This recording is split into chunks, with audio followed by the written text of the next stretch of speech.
നമ്മളിപ്പോൾ മുത്തുപേട്ടയിലാണ് എത്തിയിരിക്കുന്നത്. ഏർവാടി യാത്രയുടെ ഭാഗമായിട്ടാണ് നമ്മൾ ഇവിടെ എത്തിയിട്ടുള്ളത്. നാട്ടിലൊന്നും കാണാത്ത വണ്ടികളാണ് ഇതൊക്കെ, ബാറ്ററിയുടെ. ഇവിടെ വരുന്ന വിശ്വാസികളിൽ പലരും ഡോക്ടർമാർ വരെ കൈയൊഴിഞ്ഞ സർജറി വരെ ആവശ്യമുള്ള അസുഖങ്ങൾ ഉള്ള ആളുകളാണ്. അവരെല്ലാം ഇവിടെ വന്ന് സുഖം പ്രാപിച്ച് പോകാറുണ്ട്. അവരാണ് ഇവിടെ വന്ന് താമസിക്കുന്നത്. ഒരുപാട് പേര് അങ്ങനെ ഇവിടെയൊക്കെ കിടക്കുന്നത് നമുക്ക് കാണാം.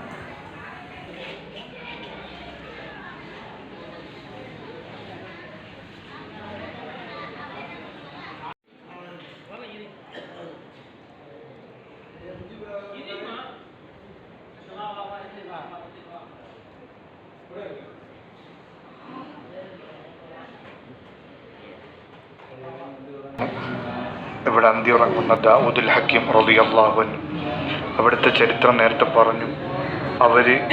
ഇവിടെ ഒരു കർഷകൻ കൃഷി ചെയ്തുകൊണ്ടിരിക്കുന്ന സമയത്ത് പെട്ടെന്ന് തൻ്റെ കയ്യിലുള്ള ആ കൈക്കോട്ട് തട്ടിയ സമയത്ത് രക്തം പ്രവഹിച്ച് ഉടനെ തന്നെ അദ്ദേഹത്തിൻ്റെ കണ്ണ് അന്ധത ബാധിച്ചു. തൻ്റെ കയ്യിലുള്ള ആ അടുത്തുണ്ടായിരുന്ന കല്ല് അവിടെ വെച്ചു. രാത്രി സ്വപ്നത്തിൽ മഹാനവറുകൾ പറഞ്ഞു കൊടുത്തതാണ് ദാവൂദുൽ ഹക്കീം റളിയല്ലാഹു അൻഹു ആണ് എന്ന്. പിന്നെ ശംസുൽ ഉലമ ഇ.കെ. ഉസ്താദ് അടക്കം പലരും ഇവിടുത്തെ മൗലിദ് രചിച്ചിട്ടുണ്ട്, തവസ്സുൽ ബൈത്ത് രചിച്ചിട്ടുണ്ട്.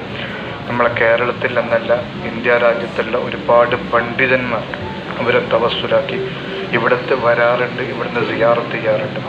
വലിയ ഫലം ലഭിക്കുന്ന കേന്ദ്രം. ഇപ്പോഴും നമുക്കറിയാം ഈ ചുറ്റുഭാഗങ്ങളിലൊക്കെ കിടക്കുന്നത് സ്വപ്നത്തിൽ ഓപ്പറേഷൻ നടക്കാൻ വേണ്ടി ഡോക്ടർമാർ വരെ കൈയഴിഞ്ഞ ഒരുപാട് കേസുകൾക്ക് വേണ്ടി വന്നവരാണ്.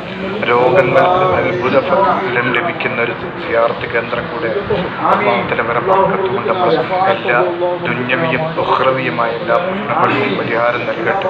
നമ്മളെ രോഗങ്ങൾക്കൊക്കെ ശിഫ നൽകട്ടെ. ആ തവസ്സുൽ ബൈത്തിലാണ് ഇൻഷാ അല്ലാഹ് നമുക്ക് ദുആ.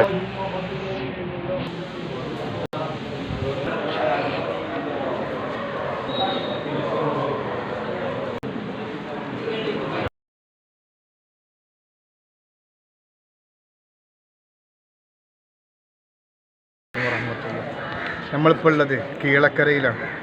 കീഴക്കര അറിയപ്പെടുന്നത് ജിന്ന് പള്ളി കൊണ്ടാണ്. മനുഷ്യന്മാർക്ക് നിർമ്മിക്കാൻ പ്രയാസപ്പെടുന്ന ഒരു കരിങ്കല്ല് കൊണ്ട് നിർമ്മിച്ച ഒരു അത്ഭുതകരമായ പള്ളിയാണ്. ഈ പള്ളിയുടെ തൂണുകൾ, ചുമരുകൾ, ഇതിൻ്റെ റൂഫ് വരെ മുഴുവനും കല്ലുകൾ കൊണ്ട് നിർമ്മിച്ച അതിമനോഹരമായൊരു പള്ളിയാണ്. ഇതിൻ്റെ ഓരോ കൊത്തുപണികളും വല്ലാതെ അത്ഭുതപ്പെടുത്തുന്നൊരു കാഴ്ചയാണ്. ജീവിതത്തിൽ ഒരിക്കലെങ്കിലും കാണേണ്ട ഒരു പള്ളിയാണ് കീഴക്കരയിലെ ജിന്ന് പള്ളി. ഇവിടെ അന്തിയുറങ്ങുന്നത് സ്വദഖത്തുല്ലാഹിൽ ഖാഹിരി റളിയല്ലാഹു അൻഹു ആണ്. മലക്കിനോട് വരെ നേരിട്ട് സംഭാഷണം നടത്തിയൊരു മഹാൻ്റെ ദർഗ ഇവിടെ തൊട്ടടുത്തുണ്ട്.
ഈ വീഡിയോ ഇവിടെ നിർത്തുന്നു. വീഡിയോ കണ്ട എല്ലാവരും ലൈക്ക് ചെയ്യുക, ഷെയർ ചെയ്യുക, കമൻറ്റ് ചെയ്യുക. ഇവിടുന്ന് നേരെ ഞങ്ങൾ പോകുന്നത് ഏർവാടിയിലേക്കാണ്.